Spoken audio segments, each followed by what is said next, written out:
આજના તાજા અને મુખ્ય સમાચાર. 21 દિવસના ઉપવાસ અને ડોક્ટરની સલાહ નજરઅંદાજ. હોસ્પિટલમાં પણ સોનમ વાંગચુકનું આંદોલન યથાવત. સફદરજંગ હોસ્પિટલના હેલ્થ બુલેટિન પ્રમાણે દિલ્હી પોલીસ સોનમ વાંગચુકને શનિવારે સવારે હોસ્પિટલ લઈને પહોંચી હતી. તેમને 7:40 વાગ્યે ભરતી કરવામાં આવ્યા હતા.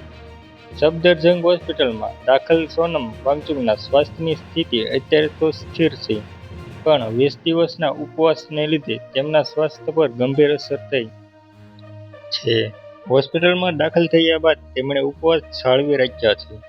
તેમની પત્ની ગીતાંજલિ જે આગમોએ માંગ કરી છે કે પરિવાર અને છેલ્લા 20 દિવસથી તેમની દેખરેખ કરી રહેલ ડોક્ટરોની સહમતિ વગર મોં વાટે કે નર્સ મારફતે કોઈ દવા કે પ્રવાહી પદાર્થ આપવામાં ન આવે. સફદરજંગ હોસ્પિટલના હેલ્થ બુલેટિન પ્રમાણે દિલ્હી પોલીસ સોનમ વાંગચુકને શનિવારે સવારે હોસ્પિટલ લઈને પહોંચી હતી. તેમને 7:40 વાગ્યે ભરતી કરવામાં આવ્યા હતા. તેઓ સંપૂર્ણપણે હોશમાં હતા અને જાગૃત હતા, પણ લાંબા ઉપવાસ અને ડિહાઇડ્રેશનને લીધે તે કમજોર થઈ ગયા છે.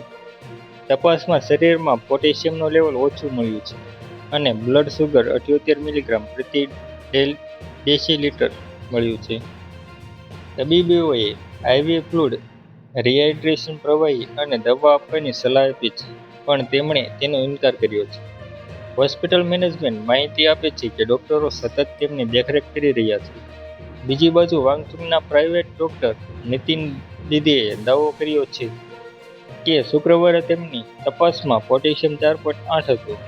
તેમણે આરોપ લગાવ્યો છે કે તેમણે અને તેમના વકીલને વાંગચુક સાથે મુલાકાત કરવા દીધા નથી અને પરિવારની માંગ છતાં હોસ્પિટલ તપાસ અહેવાલ ઉપલબ્ધ કરાવેલ નથી.